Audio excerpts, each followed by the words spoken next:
Hi there. I am here today providing you with some information about public benefits. But before we get started, I want to tell you a little bit about who I am and why I do what I do. My name is Myra Galt, and I own Galt Advocacy, located in Santa Rosa, California. And I want to just tell you why I do this work before I tell you all about public benefits, so you have a little bit of information about my background. I am a mother of 11 children that I've raised since infancy. I gave birth to 7. I adopted 3 newborn babies with Down syndrome and a boy who was 3 with osteogenesis imperfecta, the bone-breaking disease. He's now doing fabulous, college graduate, out of the home. My 3 with Down syndrome are now 29, 30, and 31, and doing great. My third born of my natural born 7 died when he was 18 of his medical anomalies. And I, before that, was too busy being a mom to hold a classroom down. So I was an educational consultant, as that was my original educational background. Well, when Ryan was in his last month of life, we put him on hospice, and a wonderful social worker came into the home, and she saw him very sick, dying, my boy on crutches, and my 3 with Down syndrome. And she asked me, why don't you have in-home support services? And I said, when I called them, they told me that they don't serve children. Now I now know that that was not accurate, but she fixed it, got all of my children benefits. And after Ryan, my son, passed away, I decided to study public benefits. I studied the rules and the regulations behind all the different public benefits, Social Security, Medi-Cal, IHSS, regional center, and I already was very familiar with special education federal regulations. So I worked for 6 years studying law and worked under 2 different attorneys. And then I went out 13 years ago and opened my doors to parents who needed to know where to turn. It was my heart's desire to be an advocate, a safe place for parents to come and share their hardships and know that I've been through it too. I'm still going through it. And a place where they can learn about the benefits and learn accurately what it takes to qualify. So today we're going to start talking about some of those benefits. And I'd like to talk to you today about the following benefits.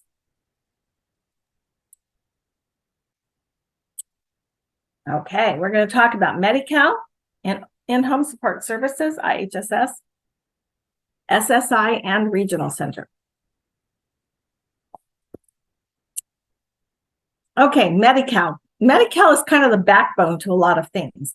I first want to remind all of you that are watching this that most of the public benefits that I'm going to talk about, with the exception of regional center, all require you to have low income. Just because your child or your loved one is disabled, that doesn't equal benefits. So for example, if your child is a minor under 18 and you have substantial income, then they would not qualify for Medi-Cal. However, if they're a client of the regional center, then they could get a waiver over your income, and then they could qualify. And that's very important for parents who are watching this that have minors. If you have adult children or adult loved ones that you're taking care of, their income matters, not how much you make.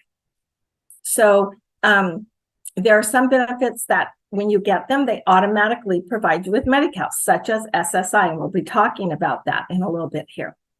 Medi-Cal is for low-income people, but it's a very important piece of the puzzle. Now, if you have, if your child, minor, I do a lot of work with minors, but if your minor child is on your insurance and you love your doctors, that's okay. Getting them on Medi-Cal doesn't take them off of their other insurance. But what it does is, once they are on Medi-Cal through a waiver, it takes away all your copays. So every time you go in to see your doctor, if there's a copay, Medi-Cal covers it. I can't go too deep because we don't have a lot of time on this presentation. So obviously, if you have any questions, don't hesitate to call me and call Galt Advocacy. You can find us on the internet.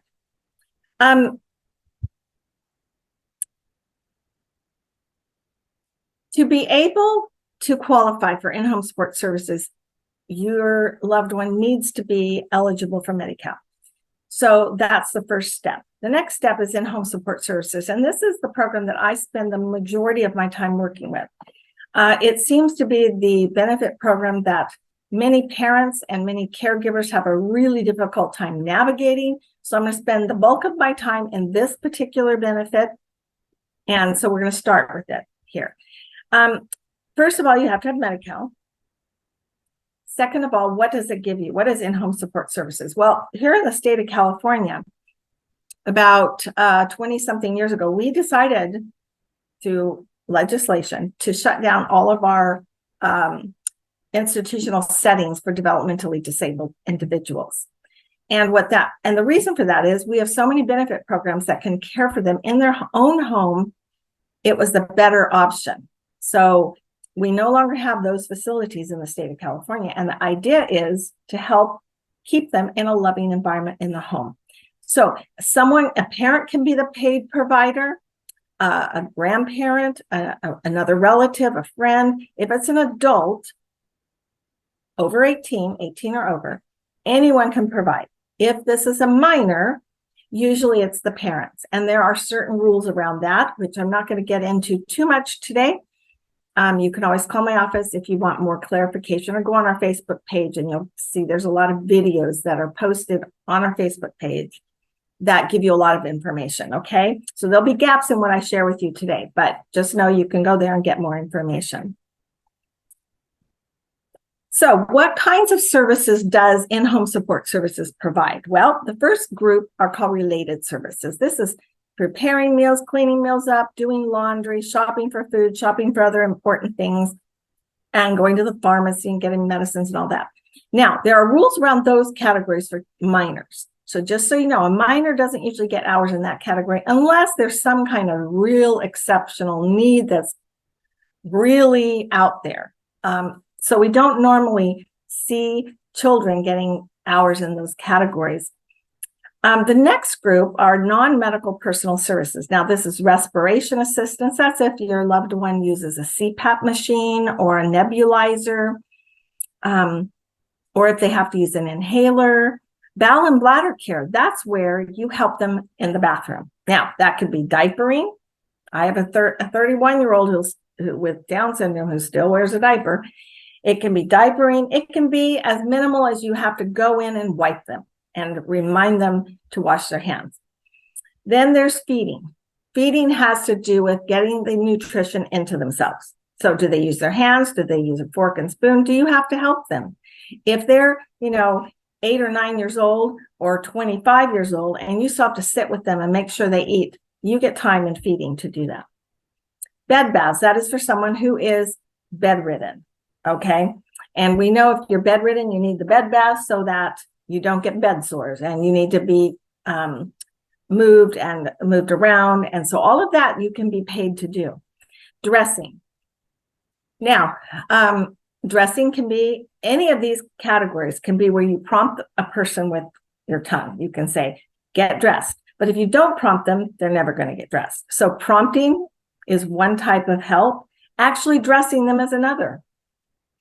Menstrual care, obviously people with developmental disabilities have a really hard time with that one. The girls that have their periods have a really hard time, and you can get paid for all the care you do in that category. Ambulation and transferring have to do with walking and moving around.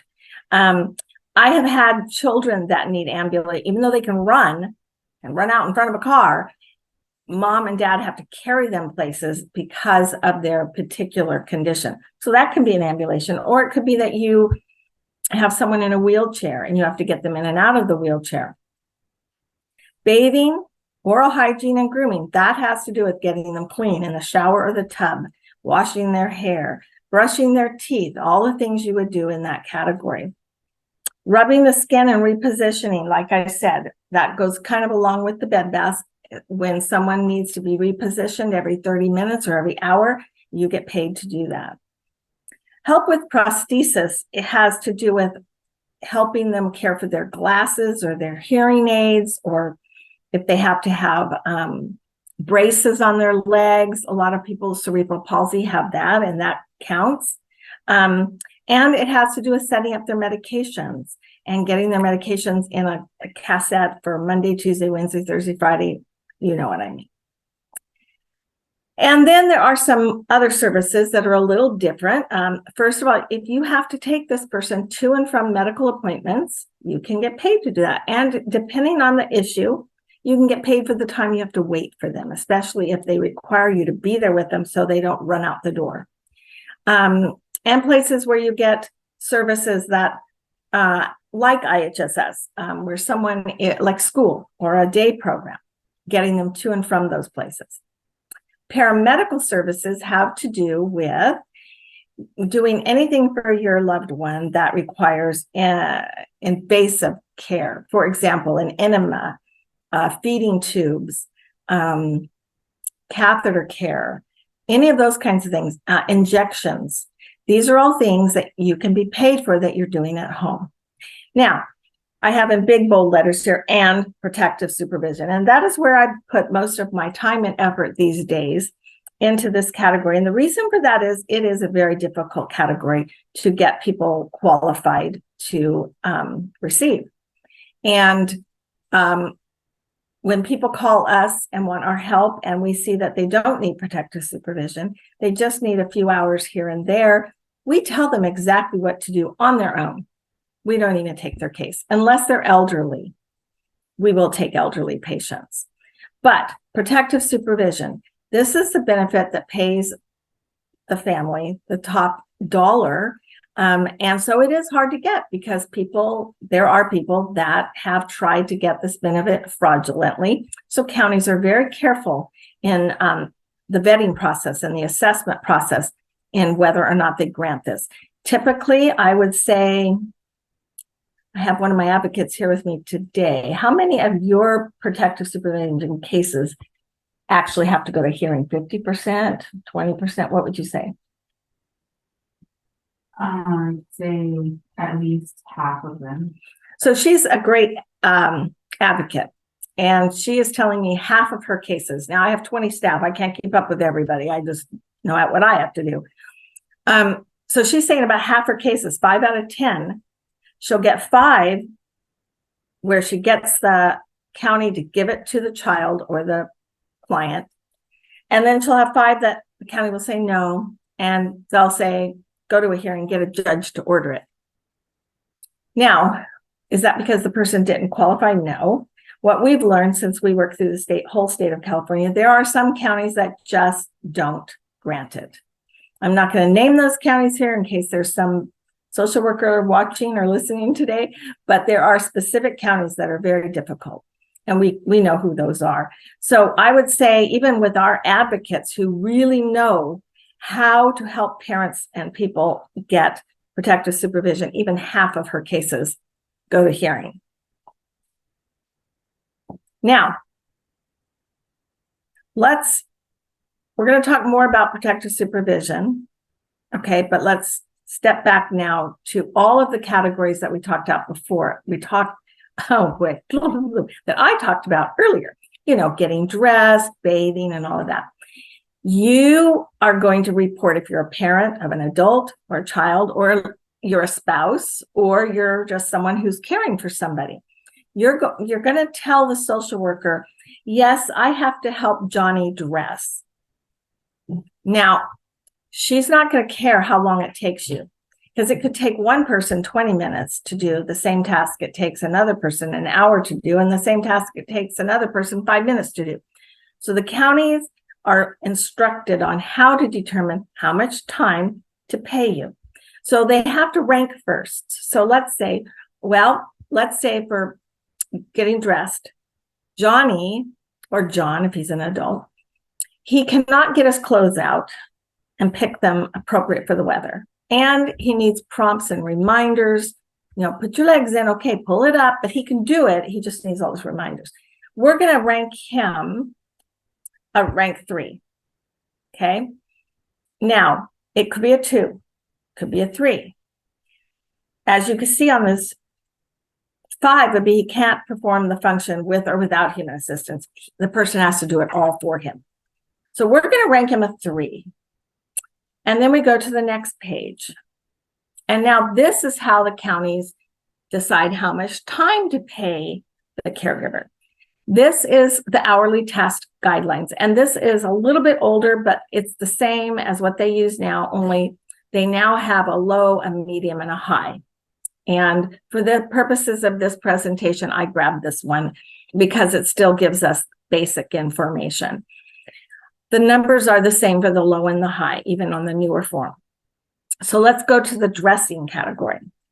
Now, in the dressing category, we're saying he's a rank 2 or 3. Now, what if we're saying he's a rank 2, but some days are a little worse than other days, and then we would say a rank 2 high, and they would pay the care provider 1 hour and 12 minutes a week to do that task. Now, if we say he's a rank 3 high, that would be 1 hour and 52 minutes.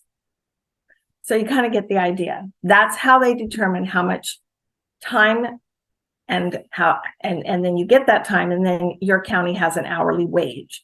So most of the counties now are above $16 an hour. I think there's even a couple counties in the state that are up to $20 an hour. So when it says you get an hour and 52 minutes a week, or an hour and 12 minutes, that's goes by however much your county pays by the hour. And of course, the notice of action will add up all of those hours. And that's how much you get paid per month. There are some hours like menstrual care, repositioning and rubbing the skin, and care of prosthesis. They have a set amount of time. And there's a low and a high. Now, can you go over these numbers? Yes. But you have to prove to the social worker that the need is really great to be able to go over. But you can go over. These aren't set in concrete, but usually that is what the county will rely on. Now let's get back to protective supervision. What is it? According to law, this is the definition. It consists of observing a recipient's behavior and intervening as appropriate in order to safeguard the recipient against injury, hazard, or accident. Okay? It is a program where if you feel the person you love that you're caring for needs this program, you have to know that you're going to have to sign a document that says this person is never left alone. Now, IHSS has a cap. You can't get more than 283 hours a month. So that is not 24-hour day care. They will not pay you for 24 hours. But if you are going to ask for protective supervision, you have to understand that you're going to sign a document that says, yes, you'll receive the IHSS money for protective supervision, and all the other hours in the day, this person is going to be cared for, either by a day program, a school for part of the time, a personal assistant, respite, or a volunteer, maybe another parent or an aunt or an uncle or a grandparent. But you have to tell them who else is involved so that they know this person is always supervised. Okay? Now, it is not authorized for someone to take your child or your loved one that you're caring for out to social activities. It's not to protect or to anticipate an emergency like a heart attack or a seizure or any of those things. And a lot of our clients have seizures, and a lot of them have medical conditions, but protective supervision is not to anticipate those and to prevent them. Now, D here, to prevent or control antisocial or aggressive recipient behavior. That's a tricky one because, as we know, we have a huge population of individuals with autism, and one of the primary manifestations of autism is antisocial behavior. So many times the counties will use this as a reason to deny the person that you love protective supervision. I get around this usually in court in front of a judge. But it is an issue that they will use. And you have to remember, all of these benefit agencies have a pot of money and funding that they want to protect. And you know, it's our tax dollars. I don't blame them. However, sometimes the desire to protect that gets in the way of granting the benefit. Okay. Now, I was just at an event with a whole lot of county folk. They get into this work because they love helping people. So it's not that your social worker doesn't like you or doesn't want you to have benefits. They have a higher up that is watching the bucket of money. And so they have to be careful. And if they're higher up, their supervisor will say no, then you have to go to a hearing. You have to take it to due process. But the next one here is to guard against deliberate and self-destructive behavior, such as suicide. Now, we have a lot of people that get protective supervision that have schizophrenia, that have other mental disabilities, and maybe they have been suicidal, but maybe they also have other behaviors that do warrant protective supervision. But we cannot get protective supervision just to keep someone from killing themselves. Okay, now I'm going to use a minor eligibility criteria question, but we apply these same questions to adults minus one of the questions. First of all, is the individual, adult or minor, non-self-directing due to mental illness? Okay, that is, do they have a mental condition like autism, intellectual disability? Do they have a mental impairment like schizophrenia, PTSD, ADHD? All of those are considered mental impairments, okay? Next, are they likely to engage in potentially dangerous activities? Now, this is a really big one because many people who are already providing protective supervision to their loved ones, they're already keeping them from dangerous activities. So when the social worker says, well, has John ever gotten out of the house and out in front of a car and been hit? Or have you ever had to call the police? And you're thinking to yourself, no, because I don't let him get that far. That's what you say. It's potential danger. Okay. Next one. Now, this one is the only one we apply to a child, okay? Does the child need more supervision than a minor of comparable age who is not mentally disabled? Sorry about that. Thought I turned my phone off. And more supervision can be more time, more intensity. I'm going to just tell you how I look at it. If that child is in a special education class with a highly restrictive environment, or if they're in a general ed class with a one-to-one, for example, that's more supervision than a typical student of the same age. If they're getting ABA therapy, that's more support. So you got to look at that, okay? The next one, number 4, is when it's found that more supervision is needed, now we have to ask the 24-hour-a-day question. And remember, I said to you that they're going to want you to verify that 24 hours of the day, this person is being supervised, whether by you or someone else. The 24-hour day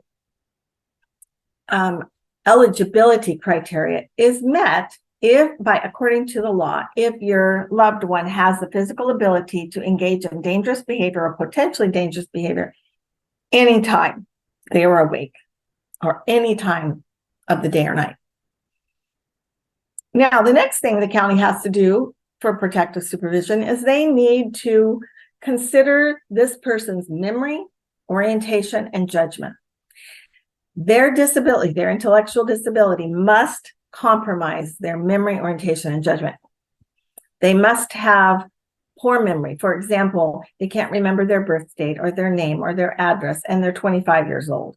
Hello, obviously their memory is impaired. But what if they can remember some things? A lot of times the social workers will say, well, little Johnny, he can count to 100 and he can do addition, simple addition. And I will say, well, that's all fine, but how is his memory in the area of safety? Does he remember safety rules? If he doesn't, that's a concern. Maybe he's been told his whole life, look both ways before crossing the street, and he still doesn't, and he's 10 or 25, okay? Orientation, does he know where things are in the house? Like, where's the bathroom? Now, we're going to say, yeah, most of our loved ones do. They're not, walking around in a circle going, don't know which way to go. What it means is, are they oriented to what's safe and what's not safe? Are they oriented to safe environments and unsafe environments? If they're not, that's a concern. And judgment. Judgment is, what kinds of decisions do they make? Do they make decisions that could harm them? Example, we have a lot of people with mental disabilities who bite themselves, slap themselves, throw themselves on the floor, walk out in front of traffic, elope, and just take off running. That's all poor judgment. And the person must have some self-injurious behaviors, okay, that you as the person providing for them must prevent. So that can be self-injurious behaviors such as slapping themselves. It's also it's also dangerous to elope and run out into a street or a parking lot or sit down in the middle of the street. We call that plopping in my world. And so, these are the things you have to think about to get that benefit. Okay, we read in the previous slide about non-self-direction. I want to tell you what the law says. For the purpose of protective supervision, non-self-direction is an inability due to a mental impairment or mental illness for individuals to assess danger and the risks of harm. Therefore, they would most likely engage in potentially, there's that word potentially again, dangerous activities that could cause self-harm. Now, I see it all the time, unfortunately. Counties will say, because so-and-so you can tell them to go get that book off the shelf, and they get it and bring it back. That's self-direction. That is not what this description of self-direction is all about. Non-self-direction is not being able to assess danger and the risks of harm. Children of any age can be eligible for protective supervision. Adults can be eligible. Elderly can be eligible. Originally, this program covered the elderly first, and then added children quite a few years back. Now, I'm going to focus on children here for a moment. Two things. If you have an adult and you've already got IHSS going, and it started after they turned 18, there is no rule that says when the social worker comes to your home, they must assess for the need of protective supervision. Now, many people don't know that. And so they call us and they say, hey, I never heard of this benefit before. My loved one is 30. And I'll say, well, did you start IHSS before this person was 18? And they say, oh, no, we did it when he was 21 or whatever. And I'll say, well, there's no law that says they must assess. So in that case, we ask the county to do another assessment, and we go with the family and we ask for a protective supervision assessment.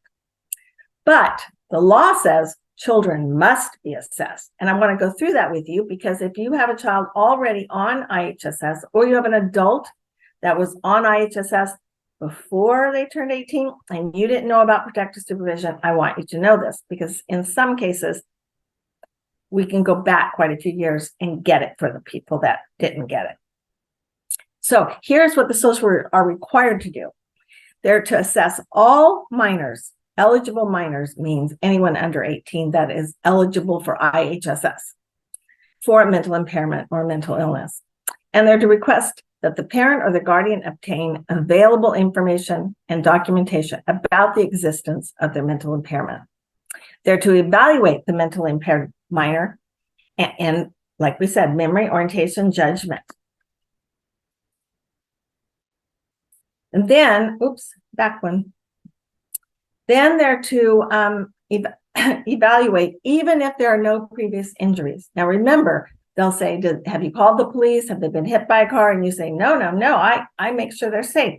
That's why it says here, even if they haven't had an injury or a police report. We need to do it regardless of their age. Infants sometimes are eligible depending on what's going on with them. Then, do they need more supervision than another child of the same age? We discussed that earlier. Can they be left alone for any amount of time?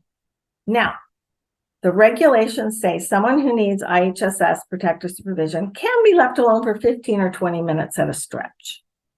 I personally don't leave mine that get PS, protective supervision, but you are able to run out and get your mail and that sort of thing. Now, they also are required to review any information that you provide to them. What would you provide? Well, they always want your IEP, which for a kid, it's rarely good. I'm going to tell you, I read IEPs all the time, and it's rare I find one that is on target. So just telling you, most of the IEPs out there are not right. And parents don't even know that they're not okay. And the parent doesn't even know that there's a problem. But you're going to provide them maybe that, information from the regional center, a psychoeducational evaluation from your doctor. And we in our office have other documents that we've created that are our copyrighted documents that we help our families use to get this benefit as well. Now, they're to advise you and tell you all about protective supervision. That step we don't always see, but they're supposed to. And they should not presume that because you're the parent or because they live with you, if it's an adult, they're not to presume that you're going to do this for free. Now, that sounds crazy because as a parent, we think, well, it's our job to take care of our kids. But that isn't the case. They cannot presume that you're going to do this without compensation. Excuse me. Now, moving on, we're going to go to SSI. And if you have any questions about in-home support services, do not hesitate to go on our Facebook page and ask the questions. I have staff that answer those questions, and we'll help you any way we can, okay? Let's talk about Social Security, SSI. There's two kinds of Social Security disability programs. There's SSDI and SSI. I'm going to first talk about SSDI, which I didn't prepare on a slide, because I just need to tell you one thing. If your loved one had a job and paid into Social Security disability insurance, which all of us do when we get a paycheck, then when they become disabled, they have a car accident or they have a head injury or whatever, and they become disabled, break their back, whatever, they can apply for SSDI first, and they get the money they've already paid in. It's insurance. They get that. When that runs out, if they're still disabled and unable to work, or if it's a child that's under 18 who never did work, or an adult that's never worked, SSI is what they can have. Now, just because a person is disabled doesn't mean they're eligible. You have to be disabled to get that benefit, but you also have to be poor. So if it's a child, the parent's income is what's counted, and they have to have very low income. If they're an adult, the income is based on them, not on the parent that they live with, not on the family they live with, nothing like that. SSI has to do with whatever income they get. And if they don't have any income, they're in like Flynn if they have a disability that qualifies, and it has to be a disability that would keep them from being able to work. Okay, so again, you have to have a low income. There are income limits, and I'm not going to go into that right now, but the income has to be low enough. And so if your income's too high and it's an adult and somehow they have money coming in from somewhere, the best thing you can do for your adult that you love and care for is to set up a Cal Able account and or a special needs trust. And that's where monies that come from other sources can go. And then once they collect the money for your loved one can then collect benefits like SSI, Medi-Cal, IHSS, okay? There's some issues that I get on a regular basis, questions by people. Now, let's say you have an adult and you are the parent and they're living in your house. Now, I'm a parent of adult children. I have 15 grandkids. So I understand this reasoning that when they're in my house, I'm taking care of them. That's my job. I'm their mom, right? Okay, here's the thing. When they turn 18, there's an assumption if they did not have a disability, they'd go out to college or they'd get married or they'd have their own apartment, whatever, and a job, right? Our loved ones with developmental disabilities aren't going to do that. And so we keep them in our home with us to keep them safe. And hopefully we're getting IHSS for them. But we have to explain to Social Security that they pay us rent. If you don't tell them that, you're going to get less money. So right now, the SSI rate is $1,133, I think. I might be off by a few bucks. But if you don't tell them that they're paying you rent, you're only going to get about $800 a month. So if you're thinking to yourself when you're watching this, hey, that's me, you're going to know it's because you didn't declare to them that you are charging rent. And how do you do that? There is a form that Social Security has. You can walk in, sit and wait, take a number, go up to the window, and they can give it to you. And you tell them, out of every month when my child gets their SSI, I take rent. I take $600 a month. They're going to ask you on this form, if a stranger was to rent that room, would you charge the same? And you're going to have to say yes, or just forget about it. So they want to make sure you're not giving your adult child money. So if they were renting a room somewhere with a stranger and paid $600, you want it to be the same in your home. And then every month you take the $600 out. What you do with it is your business. Now, there are also, what can you spend Social SSI money on? People call me and ask me this all the time. SSI is strictly for housing, utilities, food, personal items like bedding and clothing. It can be medical items you might need that you can't get covered anywhere, special vitamins, but it's not to be used on any of the things that IHSS, like bathing and grooming and dressing. It is only for those personal needs. If they need a new bed, the SSI can pay for that, okay? And blankets and shoes, all of that is what SSI pays for. Now, how do you deal with the denial? Many times I have parents call us, their kids are now 18, they've applied for SSI and they were denied. They read the letter to me, and what they actually were denied for was SSDI. And so then I tell them, you let them know that you got the denial for SSDI, but now you want them to look at his eligibility for SSI. Okay. Now, what if you get a denial on that? Then on the denial form, the notice of action from Social Security, you'll have three options. You can have a paper review. Don't pick that one. The next would be an interview where you go in and you have a casual interview with a Social Security representative. Pick that one. Because many times Social Security didn't get enough information from schools and therapists to grant SSI. So you'll find out, what are they missing?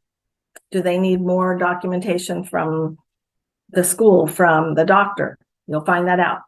And if after that you provide them with a ton of information and they still deny you and you need to appeal it, don't do it yourself.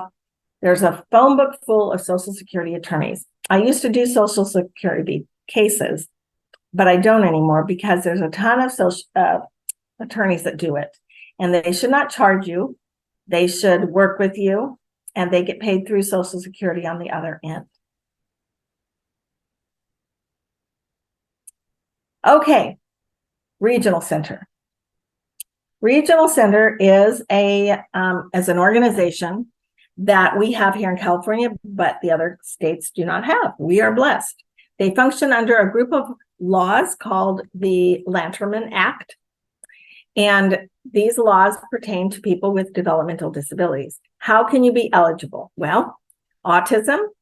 Now, it can't just be that your doctor says you have autism. It has to be that your autism affects the person in three different categories: speech and language, self-help skills, behavior. Just three different areas where they can't function typically. Usually children, we try and get children in under age 18, but if you have, I've gotten people 50 who didn't know about Regional Center. Families never knew about it, but we could prove that they have the disability before age 18, and we can get them in. But you have to be able to prove that. The second category is intellectual disability. If the IQ is 73 or below, that is a low enough IQ to be intellectually disabled. And how would you know that? I will tell you every single psychoeducational evaluation that your loved one has had in the school system always has the IQ. Parents come to me all the time and have no clue where to find that in the document, but I'm going to tell you it's there. So go on a search. Cerebral palsy. Cerebral palsy needs to be severe enough that it affects their life. And so we have a population where they might be in a wheelchair, they have severe, they have to use a cane or a walker. But if your loved one has cerebral palsy, that's another qualifying condition. Seizure disorder that can't be controlled with medication. Maybe it controls it some, but not all the way. That's another condition. The last condition, we always laugh because there is this fifth category. And parents will say, can't I get my loved one into this fifth category? It has to be a condition that's similar to intellectual disability, like PTSD in some cases, or bipolar. No, but there are some disability, there are some diagnoses that would qualify. And that's a real loosey-goosey category. So those of us that work with regional center people, we have a really hard time with that one. But I do have a regional center expert on my team, and we have been able to actually help someone in that category a few times. Is